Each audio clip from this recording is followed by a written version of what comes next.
Hi. I wanted to do sort of a part 2 on the taking personal responsibility video that I just did because there's so much more to it. So if that first part you're like, God, how do I do that? I want to give you guys some more like tangible tools on how to take personal responsibility because it's essentially giving you freedom. It's the idea that you forgive somebody for yourself, not for the other person. You're not like letting them off the hook. You're just saying, I decide that I want my vibration to be happy, that I want to feel good. So I don't care what has happened or will happen or would have happened or, any of that, because I'm here in this moment and I decide right now to be happy. So, of course I'll forgive, So it's really a choice in any given moment. And one of the things that helps you to take that responsibility is you start to see, or you can decide to start to see every interaction that bothers you as a reflection of yourself somehow. So let's say people who smoke really bother you. You're going to have a sensitivity to smoking. And everywhere you go, you're going to be really hypersensitive to the smell of it, to seeing people smoke. You're going to judge people who smoke. You're going to put them down. You're going to talk to your friend who's next to you. I can't believe people smoke. And it becomes this thing. And it's a thing that kind of hooks you and holds you and makes you judge. And it also, when you judge, you feel kind of nasty about yourself. You don't feel very good about yourself when you do that. So it's about becoming more like powerfully self-aware and being able to say, this smoking thing, it's really bothering me. So what is it that I'm doing that I'm smoking? Where am I smoking? Maybe I'm a non-smoker. But, and this is probably a bad analogy because some of you are probably trying to quit. I'm sorry. Anyway, it's like, where am I fuming in my head? Where's the smoke popping off of my head? Where am I thinking too much or overthinking too much? Or where am I leaning on some kind of a substance or something that I feel like I need in order to feel okay? What do I feel kind of addicted to that makes me feel better if I'm stressed out, that's outside of myself? So you can do that line of questioning. Another thing that's very freeing if something upsets you is to do an exercise I call Thank You, God, for My Misery. So say, some people, they get traumatized as a child. Say they were molested. Let's take an extreme example, okay? And I say extreme kind of loosely because there are a lot of extremes that aren't really extreme because they're pretty darn common and people don't realize how common it is, okay? But let's just pretend that molestation is not a common thing. And let's say it's an extreme. And so to you, and a lot of this hasn't been talked about, and that's why it seems extreme. That's why it's not talked about. So it's like you have all this shame around it and guilt around it and things like that. So this really bad thing happened to you in your past. So you take a piece of paper and a pen and you write down, thank you, God, for that thing that happened. So you could say, thank you, God, that I was molested as a child. Thank you, God, that I lost all of my money gambling. Thank you, God, that I devastated the last person in my relationship. Thank you, God, that all of my animals died at that time of my life, that such and such happened, and that it's all my fault. So write it down in the worst way you can think to write it down, like very judgmental of yourself. Thank you, whatever, even about yourself. Thank you, God, that I'm blah, blah, blah, whatever the bad thing is. And then you write down the advantages. You write down at least 10 to 15 benefits or advantages as to why that is a really good thing that happened or is happening. It'll reframe the way that you view things. It'll help you to realize. I did it one time and I lit a candle and I sat there and I just thought for as long as I can think of anything bad that's ever happened to me, I'm just going to sit here and not leave until I can't think of anything else, So I sat there for a good hour and a half in a quiet room with the candles lit in my little pad of paper. And I just kept writing, thank you, God, that this, thank you, God, that that, thank you, God, that that happened. And this, I mean, I just went through everything I could possibly think of. I only got about 6 to 10 in, and I just started feeling really kind of like, I started kind of getting giggly, and I started kind of feeling funny, and I started feeling really stupid. And I was like, wait a minute, wait a minute. Like, I was looking at it all wrong. Like, whatever was going on that would look like it was a bad thing was actually giving me a boost up or really helping me. I mean, I was so blown away that I just like had happy tears. And I was like, oh my gosh, we're so watched over and looked after by the spirits, by the spirit realm, and by our guides, and by God, and whatever you believe in.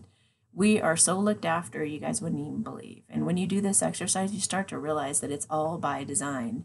And if any of you are on my Instagram, you saw that I was just in a near accident.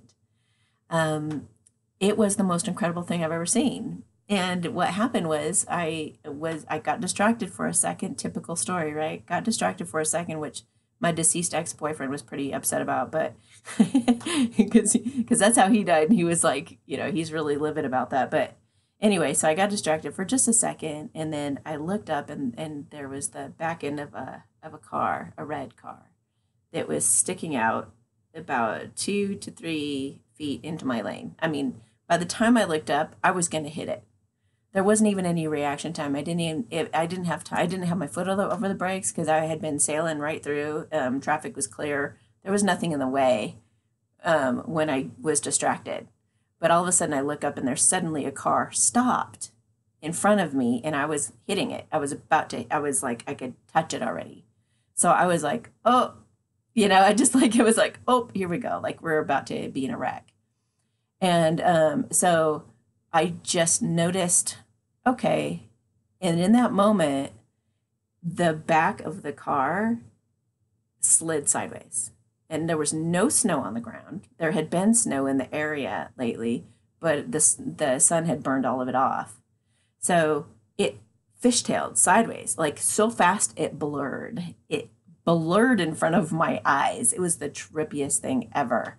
And it was not like the car lurched forward, because that would have been like a different action. It was totally sideways. And I thought, oh my gosh. First thing I thought was, oh my God, that was a miracle. And I was like, thank you, thank you, thank you, thank you, thank you. And then I was like, I wonder what that driver experienced. Like, I wonder, I just wonder, like, did they even notice? Did they notice that the back of their car went bloop? And then I was like, God, I totally like switched timelines. I switched a timeline where that car was actually totally over in their lane. And so it was just incredible. My point is, if you're supposed to experience something, you're going to. And it got me thinking about the other wrecks I've been in and things that have happened to me that were bad. And I thought, oh my gosh, they weren't bad at all. They were supposed to happen. They were refining me. They were making me a better person. They were making me a more compassionate person. And it kind of blew my mind. And I was like, wow, we are so blessed. And we think we're not. We are so blessed to have gone through the turmoil and everything that we've gone through. And also so that we can be like so compassionate to other people who are going through similar things or whatever. A lot of us who've gone through a lot of trauma and gone through a lot of hard times end up being the ones that really help people the most, because we can kind of help them go through the steps.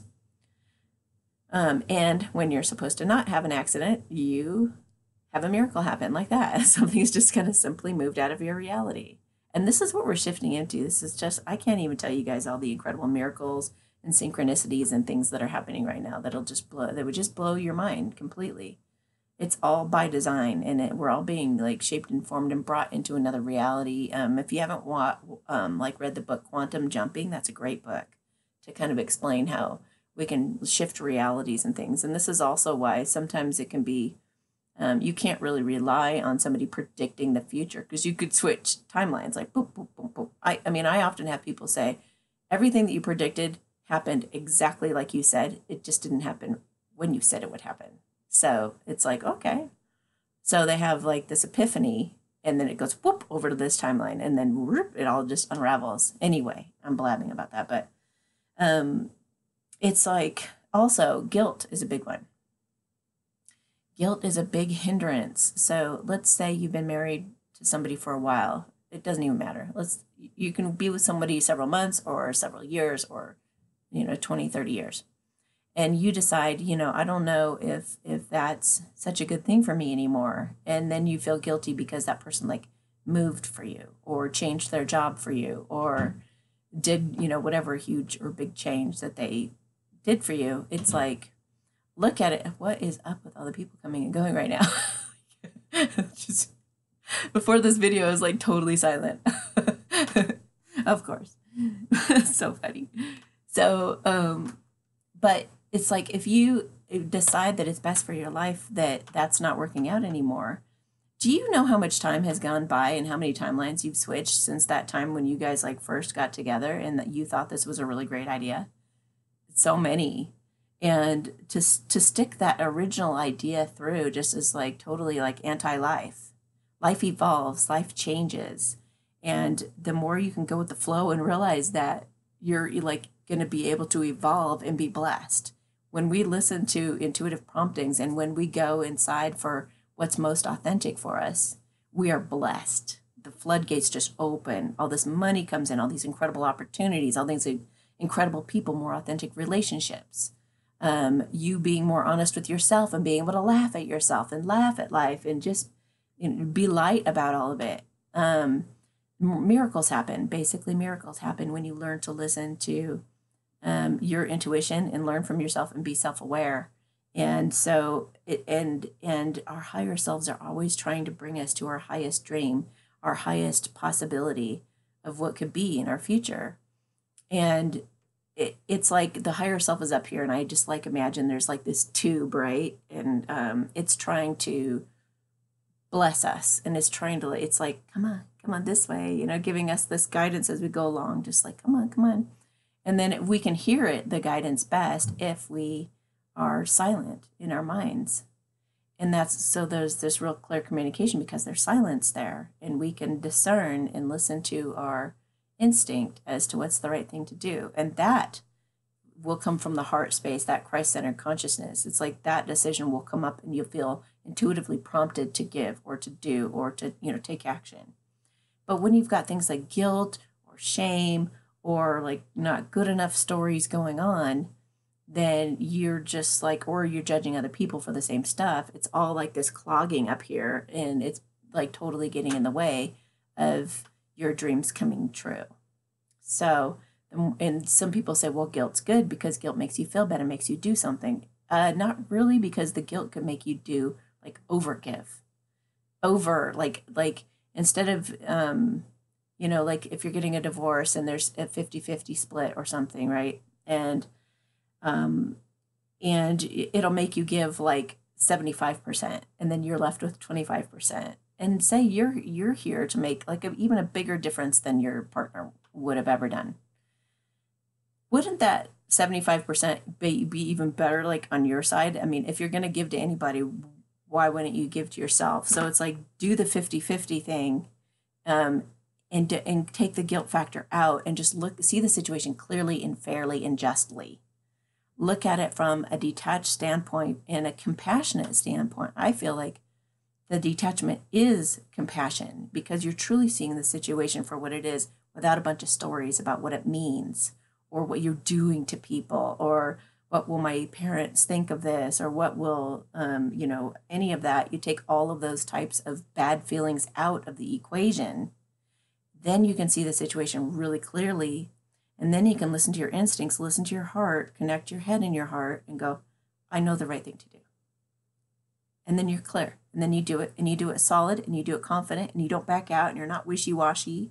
And so, and don't take responsibility for other people's stuff either. It's like they're responsible for their own happiness. They're responsible to bring in their own money. They're responsible to take care of themselves. So when we take care of, it's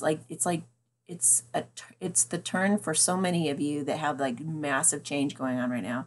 It's your turn to care about you. You need to love yourself as much, at least as much, as you love that other person and you're being guilted into doing whatever you're doing. Think about if you were that other person, what would you be giving to you and give that to you? What are you wanting to do that's over the top for this other person? That's what you need to do for you. That's also taking personal responsibility. So it's saying, I own my stuff and I let other people's stuff be their own. And I also see that things that bother me about other people are really ultimately about me. If somebody is very impatient and it drives you crazy, or maybe they're making you impatient, they're going too slow, they're, whatever the judgment is, look at your own life and just really scan your life for, how am I doing that myself?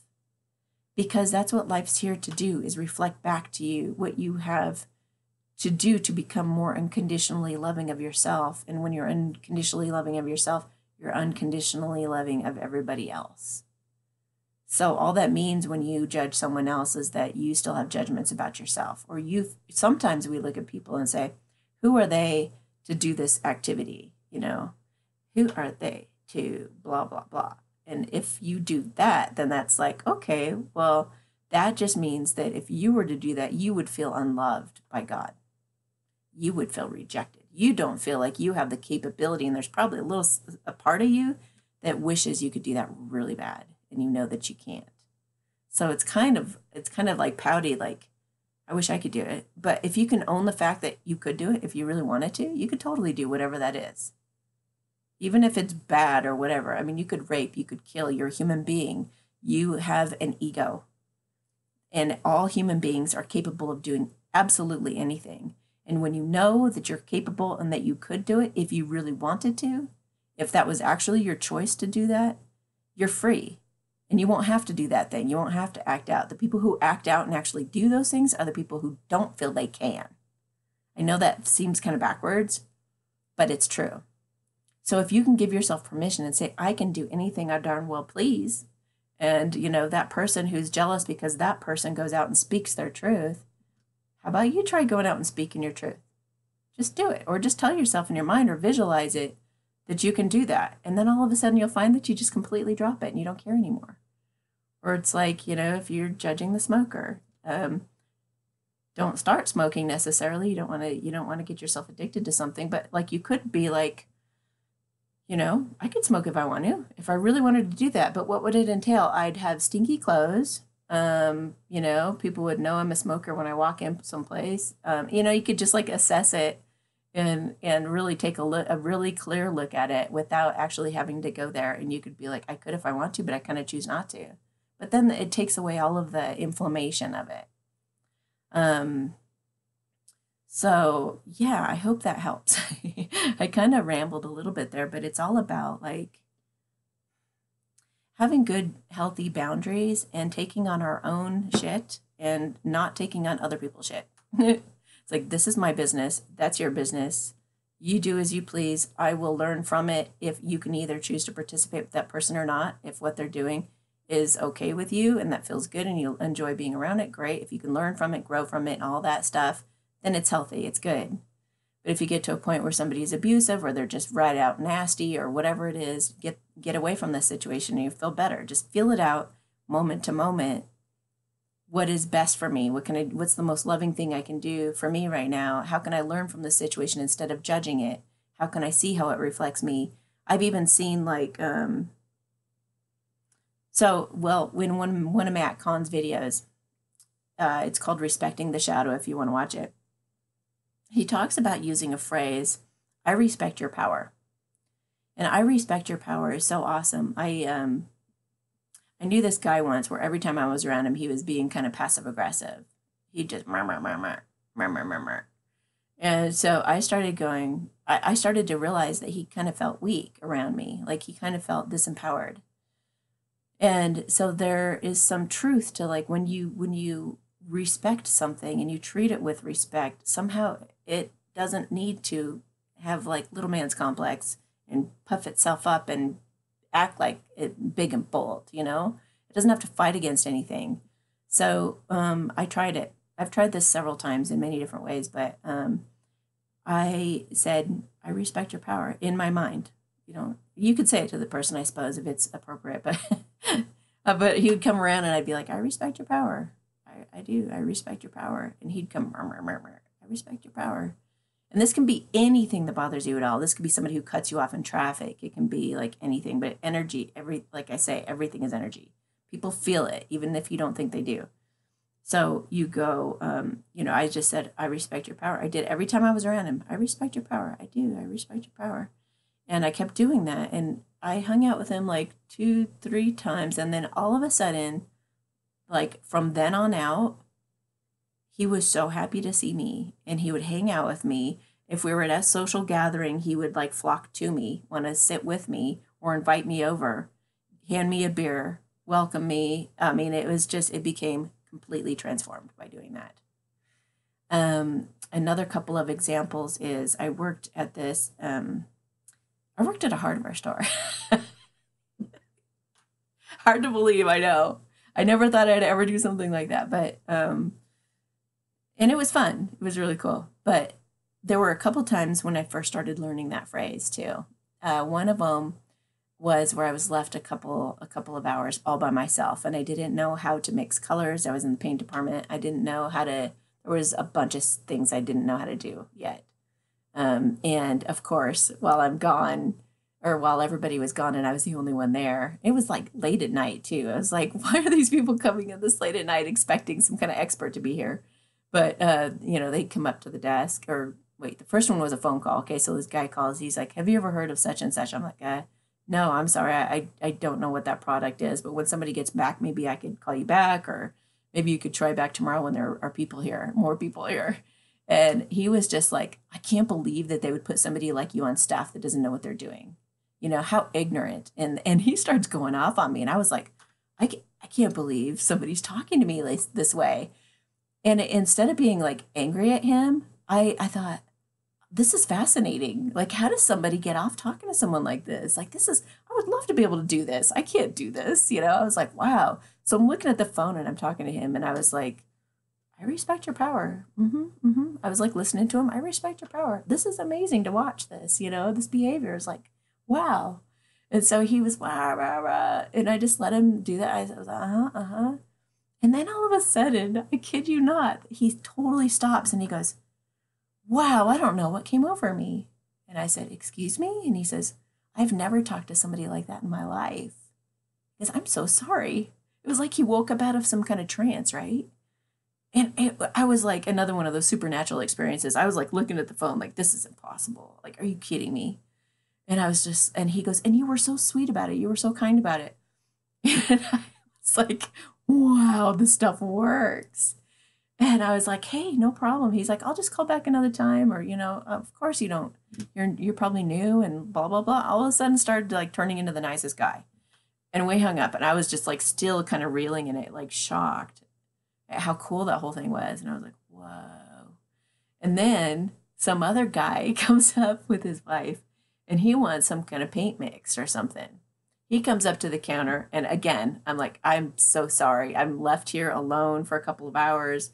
I don't know how to do that. I can help you to the extent that I can help you, but I don't really know how to do what you're asking me to do. And so he was just hands on the hips, and he's like, who leaves somebody like you in charge when they have blah, blah, blah, and they don't have any experience with da, da, da, da. I mean, he starts going off, and I was like, oh God, here we go again. So I was just like, I respect your power. I was like listening to him nodding. I respect your power. I respect your power. And his wife was like all cringing, like, yipes. And so I just kept repeating that over and over. I wasn't even hardly listening to what he said. I was just like, I respect your power. I do. And then all of a sudden he just kind of does this thing where he's like, well, I said, well, I can call a manager. He goes, no, I'll just go look for somebody. So he goes away, comes back a few minutes later, and he apologizes. He comes up and he says, I am so sorry. The manager like explained what's going on, and they told me all about this and that and the other thing, and how there's an expert that does that about 10 a.m. and I could come back during that time. And they were really nice and all this kind of stuff. And he's like, I'm really sorry that I talked to you that way. I was shocked. So even if you're skeptical, try it. Try it out. Try respecting people. Try seeing what it is that bothers you about them in you. Try putting it all about you. Try to make every single thing in life about your education and your emotional maturity. What can you get from this? What can you learn from this? How can you grow from this? And you will feel such a sense of freedom from it. Nobody could ever make you unhappy. And it's so liberating to know that. It's so liberating to know somebody could come up to you and pop off at you and say the most despicable things you could imagine. And you'll just be like, "How, this is so fascinating. How interesting." You'll just be looking at them like, "How peculiar." And it will not affect you at all. You could, I mean, and you're just like, "Oh, that's so interesting. Huh. Okay." You know, how freeing is that? And then you go home and you can sleep all cuddly cozy in your bed, not tossing and turning about what happened and how could they and how dare they and or any of that. So it's a little bit of work when you first start learning how to do this. I have lots of tools on my website. If you go to amysatori.com/resources or just click on the resources tab, do Byron Katie's work or listen to Matt Kahn's video or watch Matt Kahn's video or do my exercise, Thank You God for My Misery. And just take a half an hour when you're upset like that, get someplace quiet and work it out. It's so much better than letting it linger and cost you sleep at night for days or weeks or months or years. And the more you do it, it actually starts to program your mind to let go. You don't grab on or hook into that kind of stuff anymore. You're just like bloop, bloop, bloop, bloop, bloop. And life just starts happening all around you and you're just completely just watching it saying, "Hey, that's kind of cool. Oh, I like that. Oh, not so much. I think I'll go this direction." But there's like no judgment in it. It's just kind of like you get more and more. The vibration that you put out is being attracted back. So when you're in the negative feeling, when you're feeling guilt and shame, you're going to attract more guilt and shame in your life, more situations to be guilty and shameful about. So the more we can just detach and stay in a positive place and see things from that light perspective, the more we attract things that we just love and adore and are so grateful for and can giggle about. So anyway, you guys have yourselves a beautiful day, and I'll talk to you the next time I make one of these. Bye.